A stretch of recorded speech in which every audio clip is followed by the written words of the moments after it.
before we get started, please do make sure that your mics are muted and that if you turn your video off, then you can,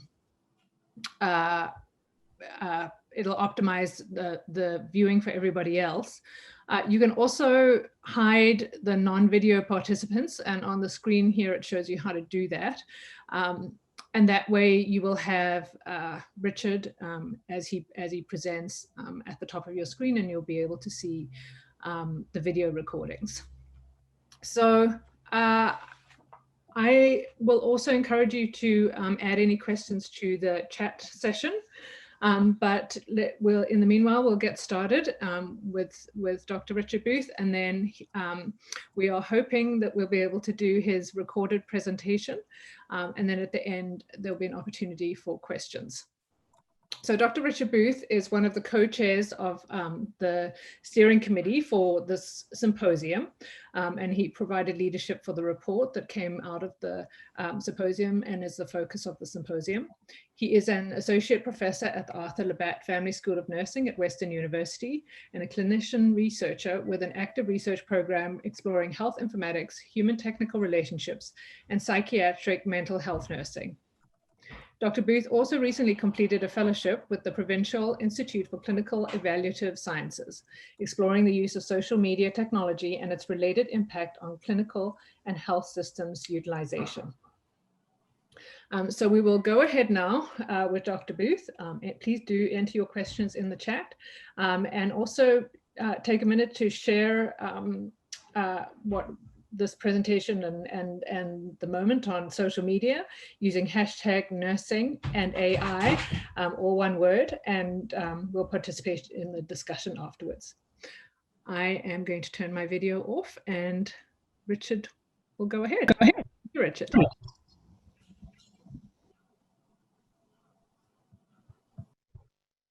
Hello and welcome everyone.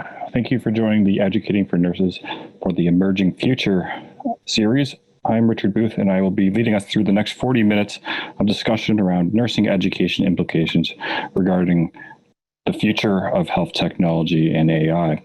So before we get going, I just was wondering if everyone could take a step back and potentially fire up their web browser, go to menti.com and enter the code number 726648. I'm certain that we'll probably end up putting in the chat the pin code here in the Menti. This is a pre-test that has 2 or 3 questions that I'm asking everyone to conduct. And what we'll do is we'll revisit it at the end to see if our ideas have changed from the content that I'm about to present, or if they haven't changed. Regardless, it'll be an interesting activity to do. So please, menti.com, and use the code there, and we'll have that in the chat box in case you're not able to grab it from the screen right now. So as part of the symposium, I have been delegated with providing information around nursing education.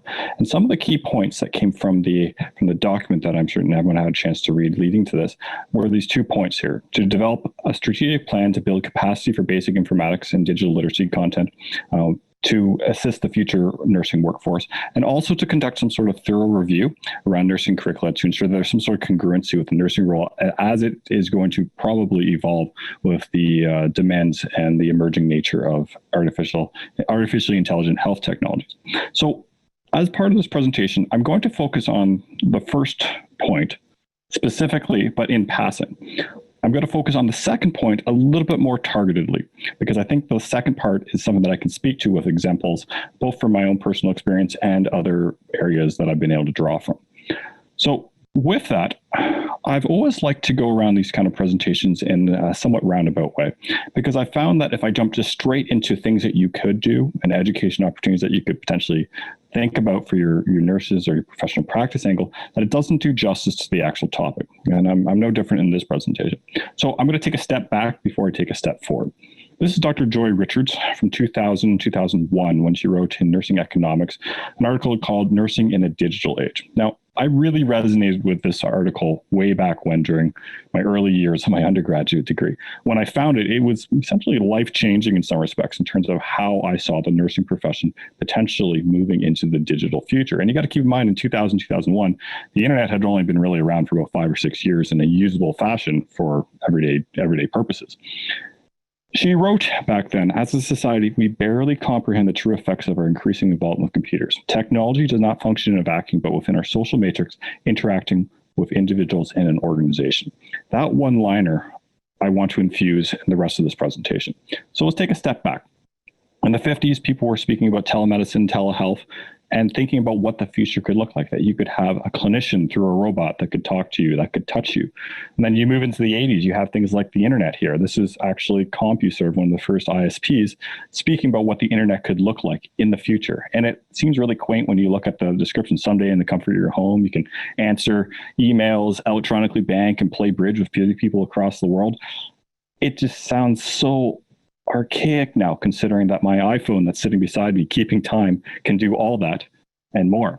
When we move forward into the current day realities, when you walk around, say, an acute care organization, you see shiny objects of healing. You see computers on wheels, you see radiology, you see electronic records, you see all sorts of shiny things that are digitally technology enabled that we didn't have 15, 20, 30 years ago. So what has this done to nursing education? Where has nursing education gone in this growth and development that we've seen around digital technology? Well, we have changed, but a lot of what we do in education has not changed too much, to be honest. A lot of it has stayed the same. We have a lot of core tenets, a lot of core ideals in nursing education that we hold on to. And those are really good. They help us have grounding to our background and our lineage. And we've also started down the pathway in the profession, especially within Canada and more specifically Ontario with some of the RNEO activities, to really look at digital technology and what it might mean for the next generation of nursing students. So we have lots of information that has been upgrown. We have informatics competencies as of 2012 in COSM, and we have lots of other knowledge products that have been developed to really assist nurses and nursing educators to figure out where we need to go in the future. And the nursing role, too, hasn't been static. It's been evolving. This is just some slices of the media for the last 3 or 4 years. We have had some amazing growth within the profession in terms of role and scope. And we've had other things that have come along, predominantly right now, COVID, that have really reshaped and are going to continue to reshape things that we thought were static in the profession and moving forward, for right or for wrong. And these are things that we need to think about as we move in to the future. So what I really have come to realize as my time as an educator is that we sometimes live within a bubble. And our bubble in nursing education, and I'm speaking more specifically from the university and college education perspective, although I don't want to ever diminish the professional practice angles within clinical environments and that type of nursing education. But far too often, sometimes we focus on the things that are around us and that are our locus of control. And we forget that there's a world that's happening around us. And this is where I want to start popping this bubble a bit. I want to go above and beyond what we see as our educational requirements or our competencies for digital health in our current state. Because our current state essentially was developed 5-10 years ago. We need to think about the future state and where we need to be in 2030 and 2040. So our nursing students of today are active professionals then. This is 10 million Facebook friends. You can see the connection between 10 million people on the Facebook network essentially lights up the world. Any place where there are people logging onto Facebook, and with roughly 1.8 billion active registered users per week that log onto Facebook, you have a good percentage of the population who logs on to this globally per day. There is nowhere now that you can't connect to via someone on Facebook, and Facebook being arguably an old social media platform. I read some of the stats that Facebook analyzed about themselves, and you are roughly 3.5 degrees of separation away from any active registered user on the Facebook network. Never before have we lived in a world where 3.5 degrees of separation separates you from someone you don't know. It's an amazing exponential sort of reality that we live within. And if you take just some cross sections of more media releases in the last few years, you start to see this sort of thing.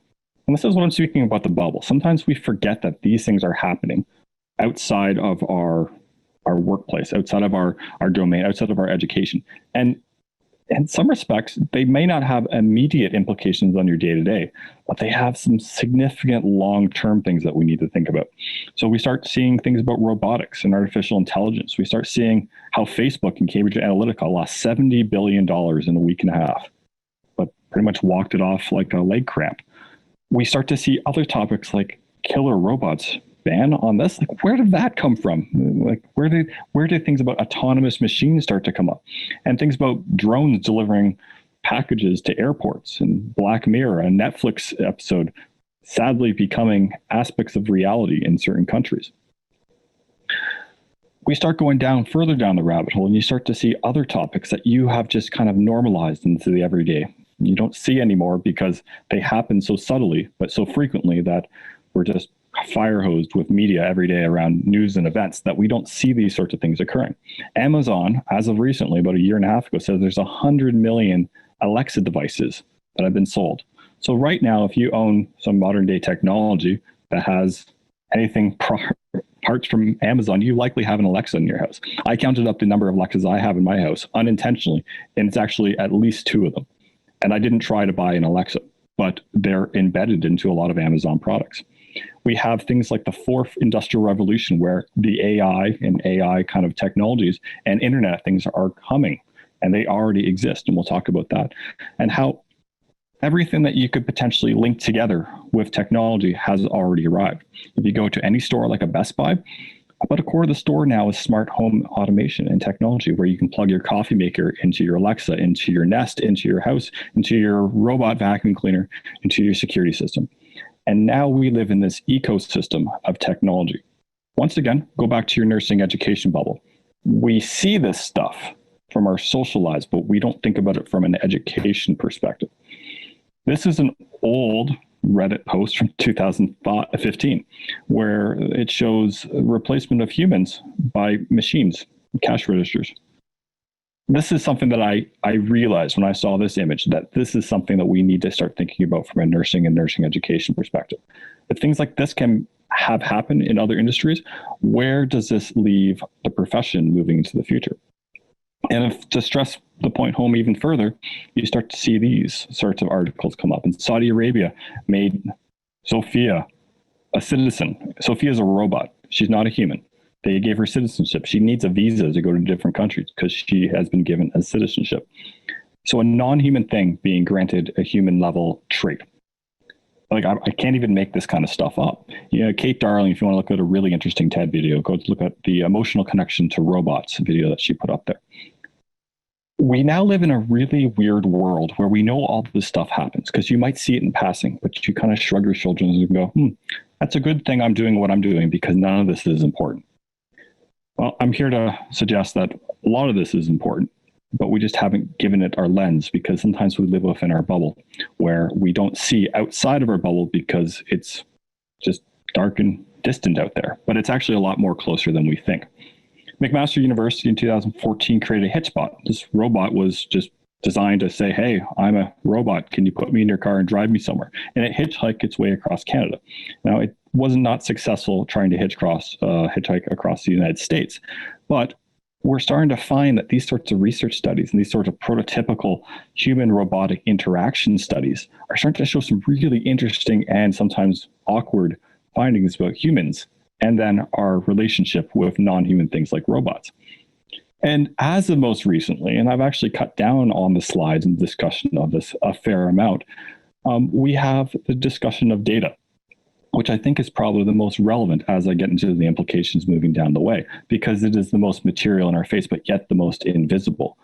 Some of my second year undergrad students, we talk about data, and we start off with a class that I'll speak to in a little bit about how social media and professionalism is very important. Like, don't put up pictures, don't say things you wouldn't say normally, don't break personal health information. And those topics are very, very grabbable. You know, don't do things that are going to come back and get you online later in a legal or a principles or a professionalism sort of fashion. The students can get that.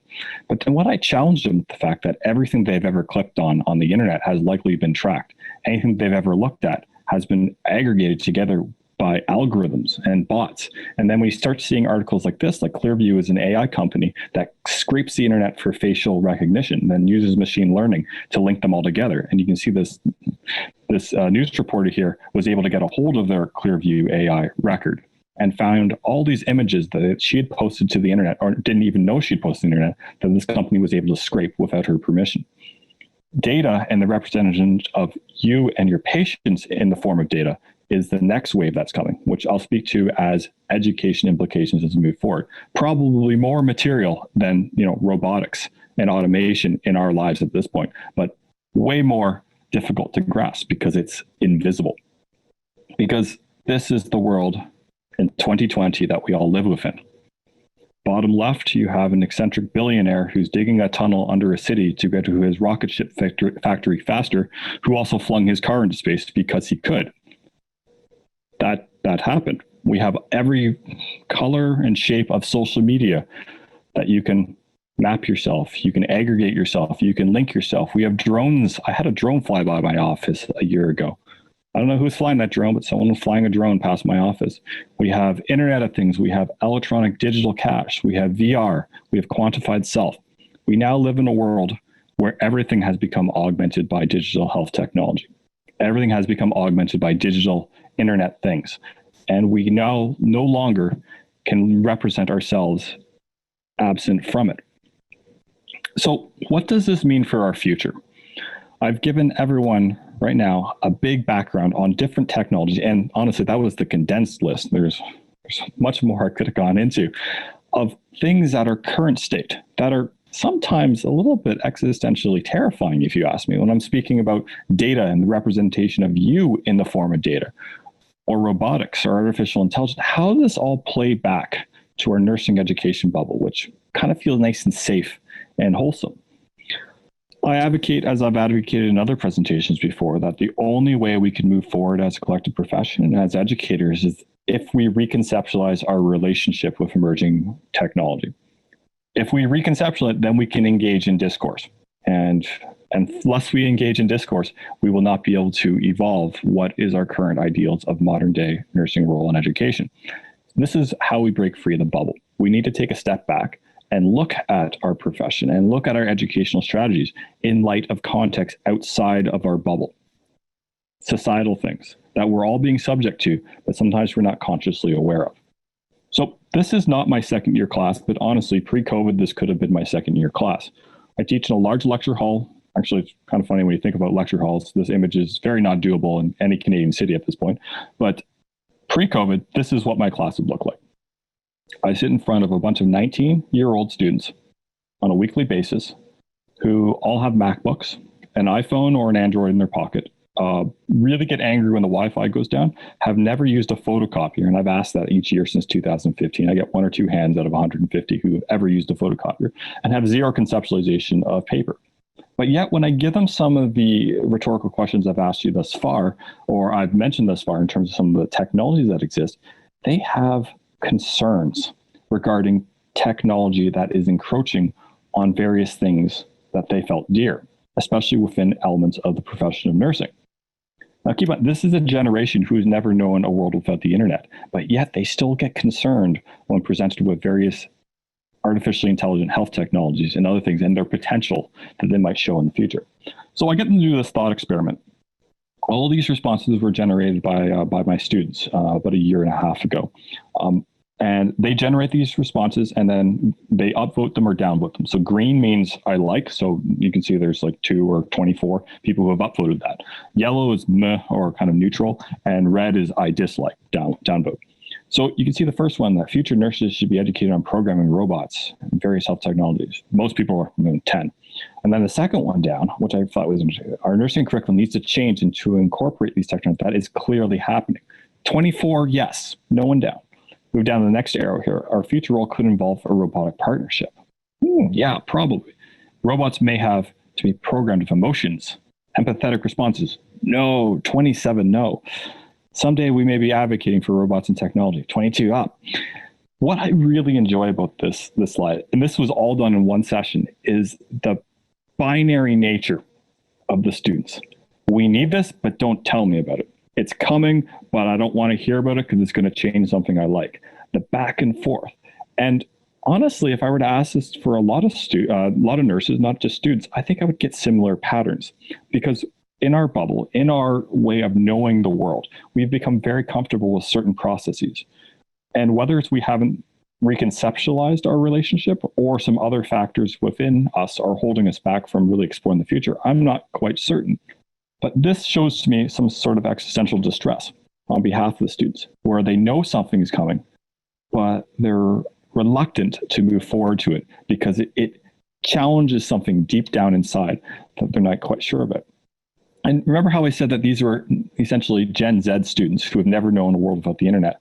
I just asked this question last week to them after going through some informatics things around access to health information. So this is a pretty basic question in my estimation in 2020. Should patients and consumers be given access to their electronic health information? Like, should you have access to your electronic health records? Out of the 79 students we asked, we still have 10% of them who say no. Once again, these are 19-year-old students who've never known a world without the internet, who still think that we shouldn't give people access to their own health information. Generally, when I ask this question, I get anywhere from 10 to 15% say no. And the responses are that patients will do something, quote unquote, stupid with their health information. It's just an interesting trait that I find that continues to exist. I'm not sure what perpetuates it, but we have this very paternalism kind of angle that comes in some students. Versus this question, which I think is really interesting, asked at the same time, should patients and consumers be allowed to edit or add content? You have roughly 10% who say yes, and the majority say no. So this 10, 11% versus this 10, 11% are very far apart in terms of their ontological approach to how they see patient care, which I think is really telling, considering that we have Gen Z students who've never known a world of the internet who answered these questions, that we are not uniformed in the way we see the future. And if we're not uniformed in the way we even see access to health information or potentially editing it, we're going to have some problems as educators move in the future to really embrace some of these things that we're probably going to have to embrace sooner rather than later. So has this topic started to influence within nursing education material and knowledge sort of way? I would say yes. So these are raw CINAHL results that I took over the last little while just to take a look at the trajectory that we're seeing here. And I haven't even bothered updating it to current day. So I ended in April 2019. But you can see from the word social media, you had roughly 7,000 up to March of 2018 from the iteration of CINAHL. And remember, social media didn't really exist, until about 2007, 2008 as a word. You had that number double in a year. Look at some other terms here.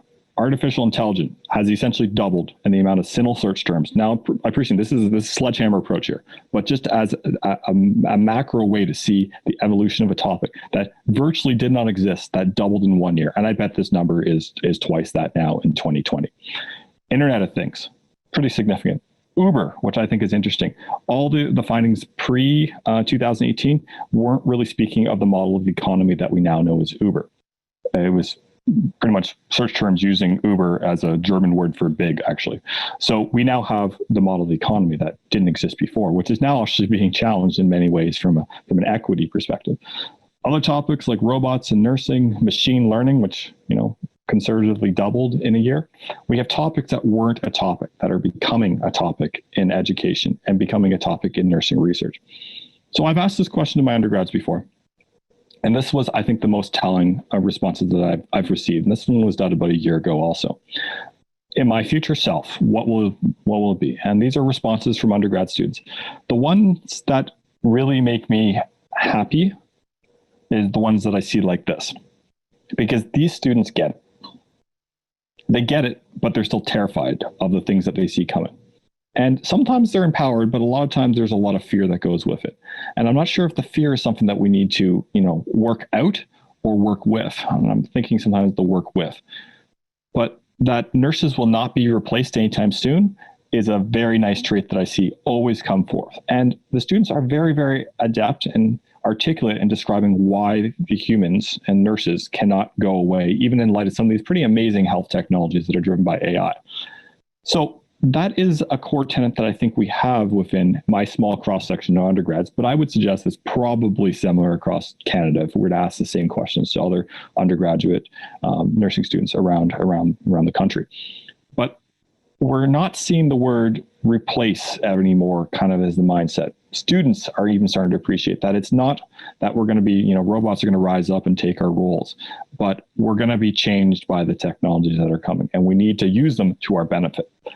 So I like to kind of start on my segue backwards to nursing education specifically by focusing on this taxonomy put together by KPMG a few years ago. The URL is in the bottom left. I implore you to have a look at the white paper where it comes from, because it's been the most articulate white paper I've been able to find to describe where the world is going, and not specifically so much healthcare, but the world. And you got to keep in mind, sometimes within our bubble, we think within nursing education that it's just about us. Well, we're just a part of the larger ecosystem, especially when it comes to the digital world. So in nursing education, we have, and I appreciate the words are not as, worded in nursing language per se, but from a human knowledge worker perspective and human skills and tasks, we really have that down in a nutshell. We've written entire theoretical books on that.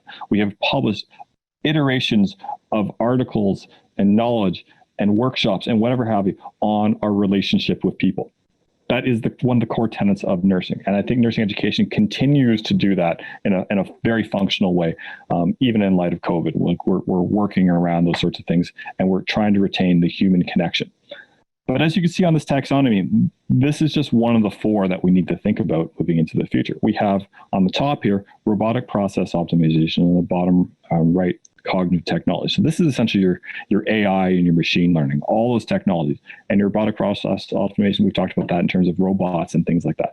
They're all going to start to converge into this digital labor. And I think in some weird and sort of perverse way, we're seeing COVID amplify this and catalyze it. We're seeing processes, and I speak from an education perspective, which I'm hopeful other educators will resonate. Things that were just no-go, can't do that in education, essentially become, well, I guess we have to, and now become standard of practice in the last 6 months. And it's changing what I know university education to be. Now, is that right or for wrong? I'm not going to go there. That's for you to decide. But we are now entering a place where things that used to be in the background or primordial or prototypical are now starting to infuse with things like human labor to create new types of ways of doing things. And as nurses and as nursing education, we need to be receptive to that and work with it, because our students are already there.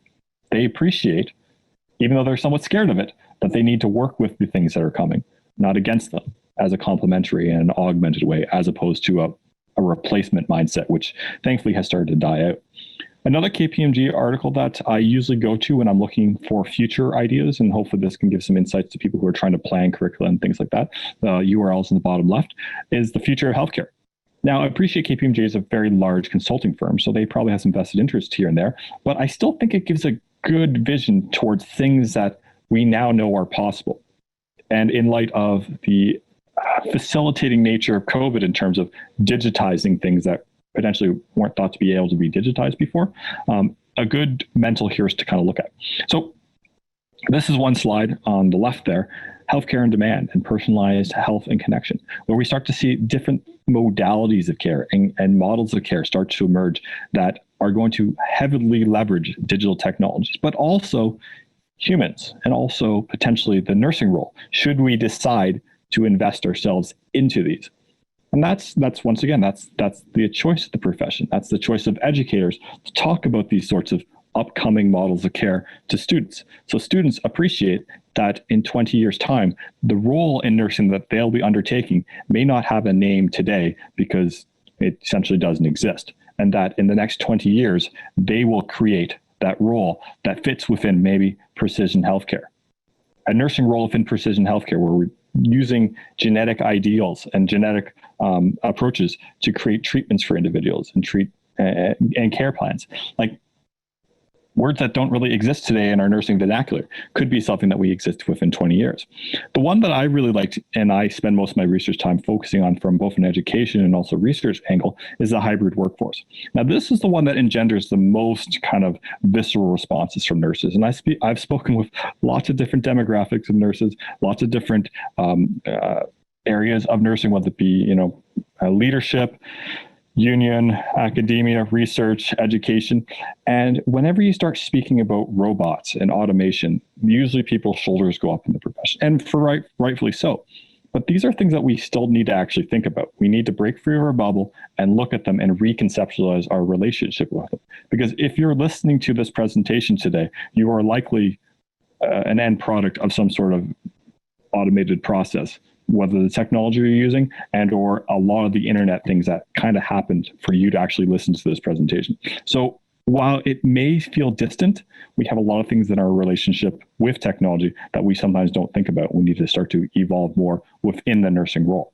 Let you have a look at some of these other ones, but you can see how some of these aspects are starting to happen today. The fact that, virtual reality and augmented reality in education, that's become not commonplace, but evolving. And I think you'll see more of that in light of COVID implications. So have a look at the KPMG white document here, because I think it gives some good insight to where the future is going.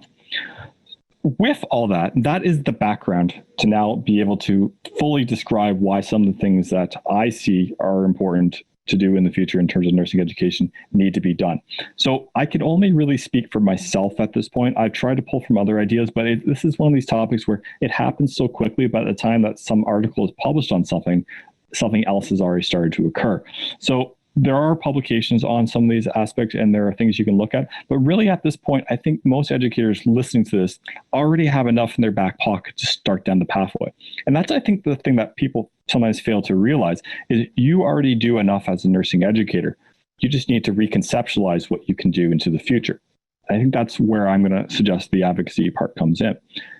At Western University, we kind of recognized that this trajectory of digital health technology was where the world was going, and that we needed a core class within our undergraduate program. So all second-year students at the School of Nursing, off the bat, Family School of Nursing at Western, take a health informatics within a nursing course as part of their second-year program. And this is, you can see, our cross-section of the classes. And now the words don't speak to exactly what we do, but you can get the ebb and flow.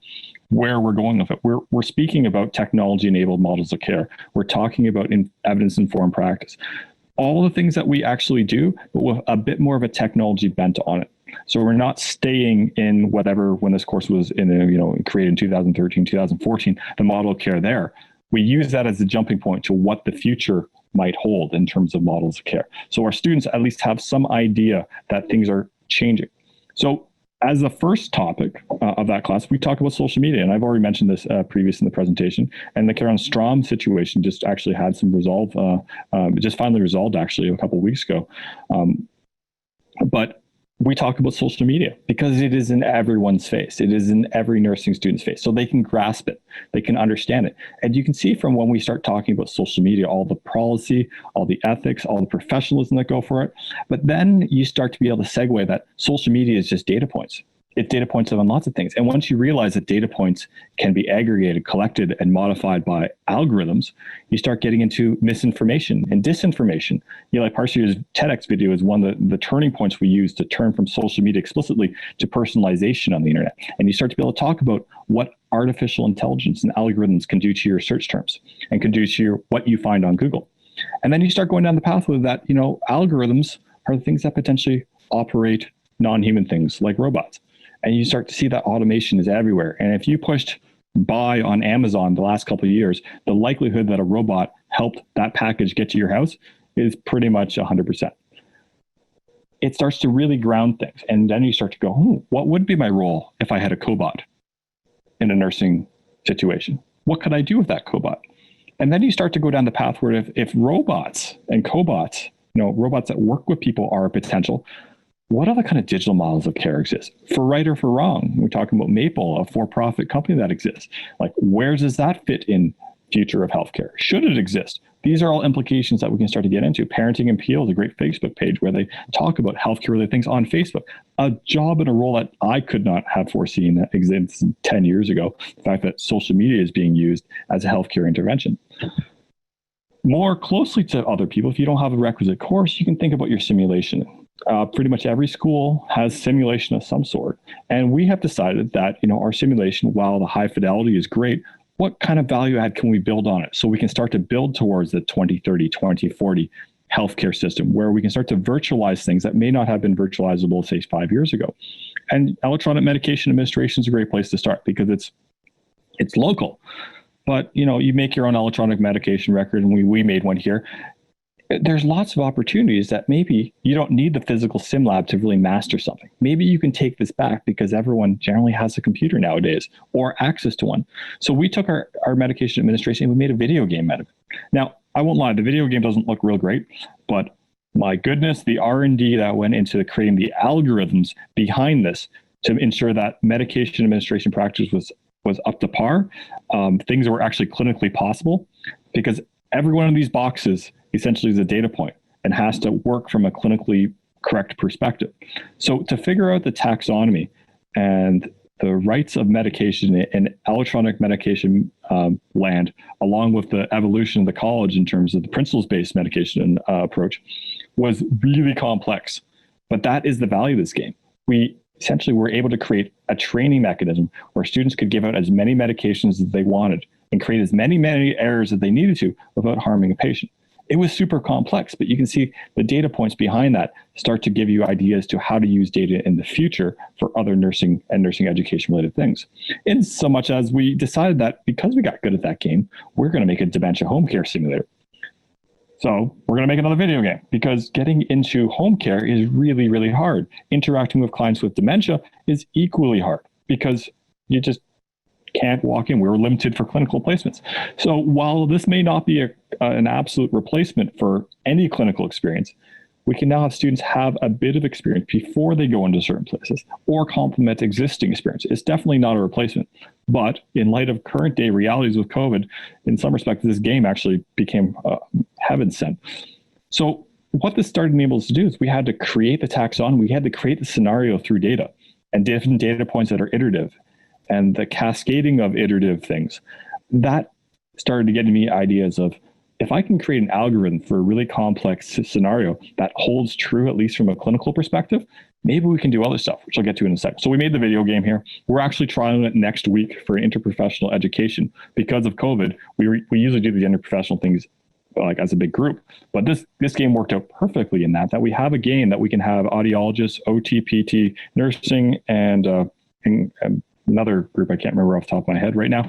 We're going to come together, they're going to play the game, and they're going to speak about interprofessional client care and making care plans around a scenario that is essentially like a standardized patient, but done as a video game. And you can see that you can walk up to the person's house. This is Bill and Audrey in there. You can interact with them. We didn't have enough money for voice actors, but that will be coming soon, hopefully when we take this game to 2.0, 2.3. And there's, depending on what you pick, there's an emotional engine built within this, so the people will react differently. You'll get different responses depending on how therapeutic you are. So the core tenet of this game is therapeutic client relationships. If you are aggressive with the clients, they'll be aggressive with you and they'll shut down and kick you out of their house. So we had a great time making this game, but it was super complex. As you can see, this is one decision matrix of one screen of a 4-episode game. That is about 45 minutes of playtime. A terrifying amount of complexity. But when you start seeing this, you realize this is an algorithm.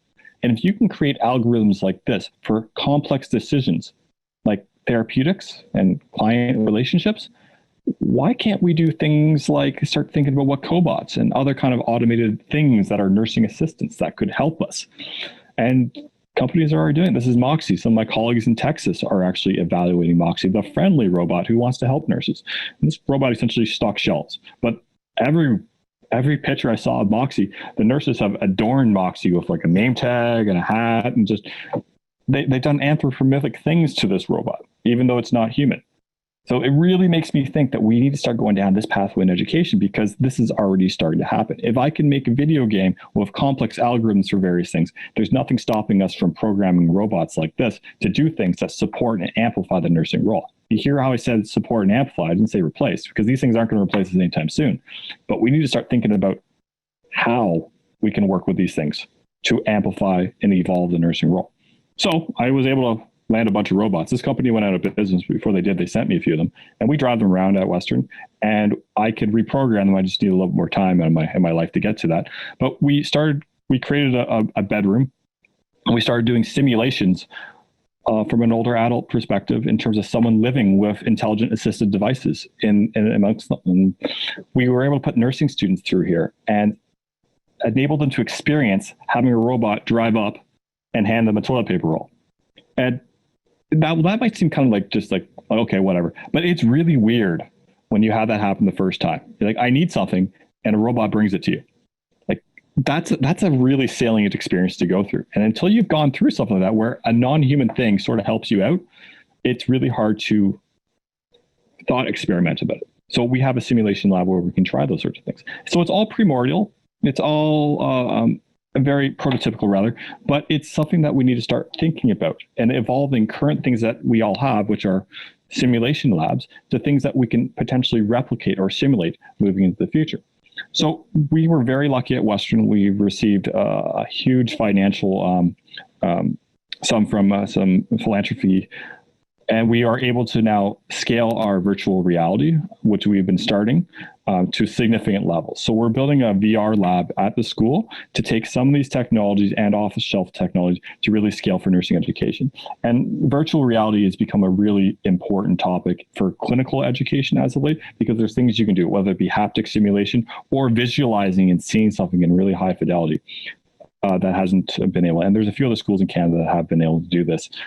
So we're going to try a bit of this. We're going to take some of the core assets we have already, like controlling a robot or playing video games, and build them in the VR, and probably try out some holographic individuals. So we'll have some standardized patients where we can replicate, we can scale, and then potentially in the future, maybe with some machine learning, actually interact with in a meaningful way. So you can interact with something that's not human, but that responds in a human-like fashion. That's probably about 5-6 years away at this point, but right now we got to start somewhere.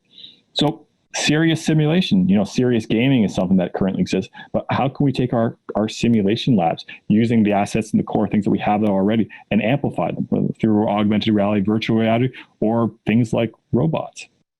We now live in a really cool place in the world where things that used to be so far removed due to cost and cost prohibitive natures are now accessible, like VR and AR, that we need to start thinking about how we can use them to educate students to the next coming wave of whatever the healthcare system is going to look like. So in the final minutes that I have here, I wanted to speak about the one thing that, from my perspective at least, we haven't been able to really check the boxes off in terms of the report that everyone read coming to the symposium.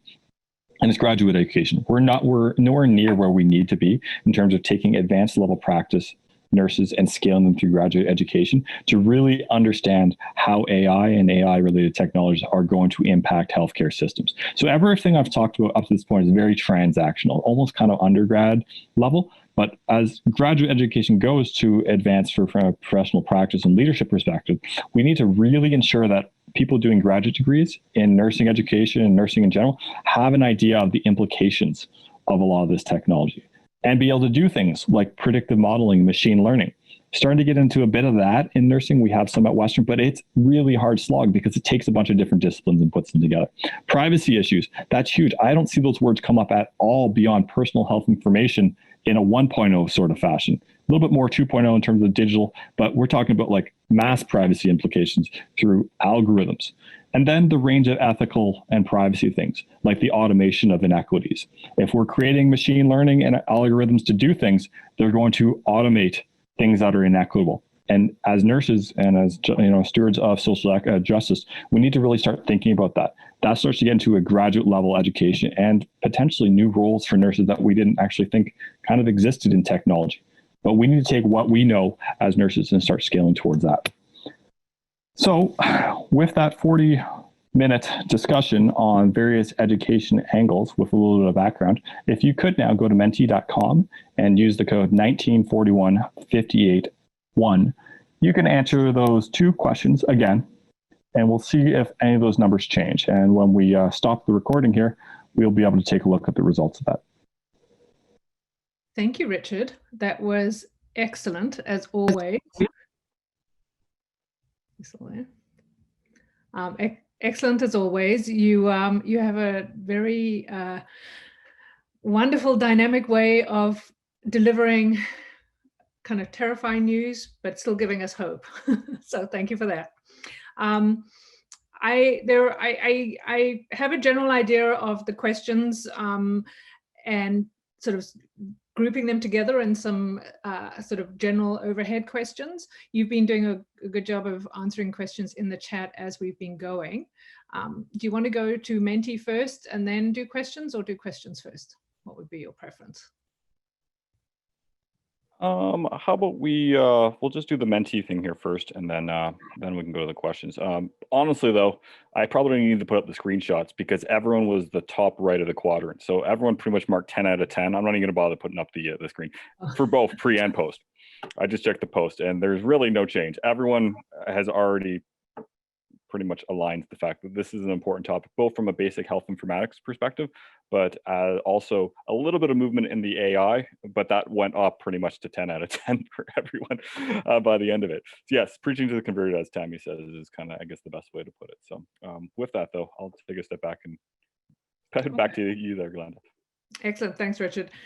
So what I would say is that we're hearing a lot of questions from probably mostly educators around what some of these advancing technologies mean for education in terms of blended learning, online learning, virtual sim, gaming, how that affects us in terms of teaching students and what we need to work on to actually start the process, if not continue the process with moving students forward. So I'm interested to hear in summary what your thoughts are on that. Thank you. It's interesting, and thank you everyone for the comments. I tried to respond to as many as I could. I think the important thing is for you, everyone who's an educator, you're going to see about 95 people here, to think about what you have already in stock as an asset, as a teaching and learning modality, and to build on it from there. There's no sense going, oh, I wish I had that game, because honestly, the game's not going to do anything for you if you haven't kind of built it in or evolved it to be comfortable with it. So think of the things that you have in terms of the knowledge products and the different educational modalities, whether it be simulation, some really interesting clinical placements, and think about how the digital technology top can be infused into it. So what I like to think about is not so much the game, it's the potential of the game. And the game itself, like I said, a couple of them I showed you, are kind of cool. They took a lot of time and a bunch of finances to make, but I'm already thinking the second wave. The game itself is nice, but the clicks that people make show me decision pathway.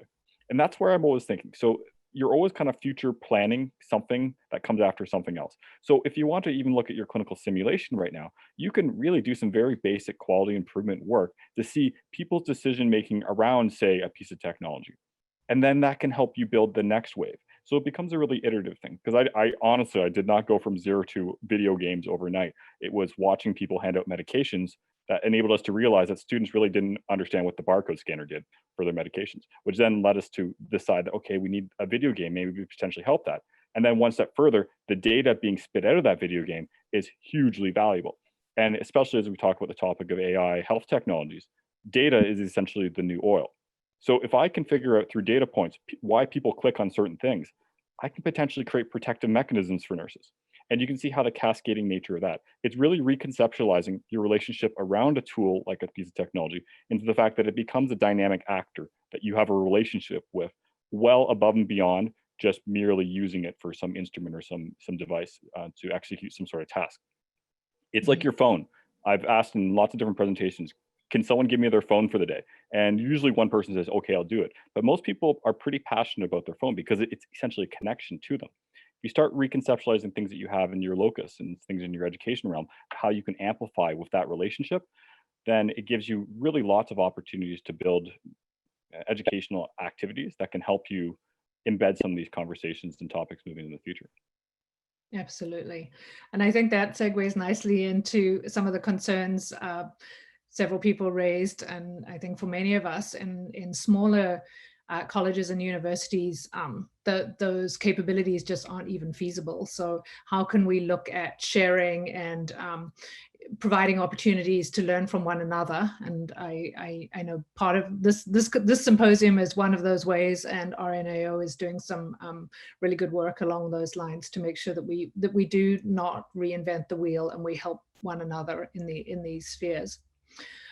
The other topic that came up several times is the concern around the sort of that emotional piece, right, that the robots have. And yes, we can kind of see it, but not quite. And to as the one example, yes, absolutely, I'd love a robot to come in and help me with lifting my large patients and moving them and maybe delivering some supplies, that type of thing. But where does that cross over? What's the line where that crosses over into really kind of stepping into the zone of discomfort for all of us?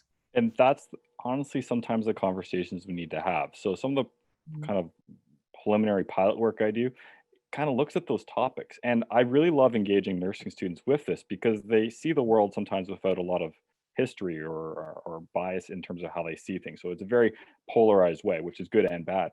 But honestly, the world is our oyster at this point. If we don't do something, I think Doris said in the chat here, someone else, if we sit by the sidelines, someone else is going to do it for us. It is really up to us to steward what we want to see happen the next 20 years or so, really related to the profession, things like automation and cognitive technologies. So we could honestly just sit by and we'll be fine. The nursing role will still probably look the same, but we will not have the stature that we should have if we get involved now. And we're already kind of late. We're kind of late to the game, honestly. We should have been doing this about 5, 6, 7 years ago. Because what this enables us to do is help evolve things that support tenets of the profession that we want to hold on to dear and hold on to true, but also amplify things that can amplify the nursing role in new and different ways that weren't even conceivable. The fact that Facebook is used by RNs on a daily basis to talk to people about pregnancy is something I couldn't have even conceived. But that is a nursing role in Toronto that is done on a daily basis. So really, it's reconceptualizing what we can do in light of some of the things and holding on to things that we want to hold on to because they're either human or they're so core to nursing that if we let go, we'd essentially be diluting the profession into the future. It's up to us to steward that, because if we don't, some for-profit company probably will. Yeah. Very good point. We need to make sure our voices are heard and to really involve ourselves in these conversations. And you spoke a little to the inequities of automation and what that means, and somebody mentioned the social dilemma. So if you haven't watched the social dilemma on Netflix, please do. But yes, send your emails and other questions. You can send them to Doris. She's put her an email in there, but unfortunately we're out of time. But thank you, Richard. Really, really appreciate your presentation as always. Excellent. And I encourage everybody to attend the panel presentation. And the link to this is in the email confirmation that you received. And I hope you really enjoy the rest of the day. Excellent couple of presentations left. And thank you to RNAO for putting on a fantastic symposium for us today. And thank you everyone for attending. Thanks everyone. See you back. Thanks, Richard. Bye.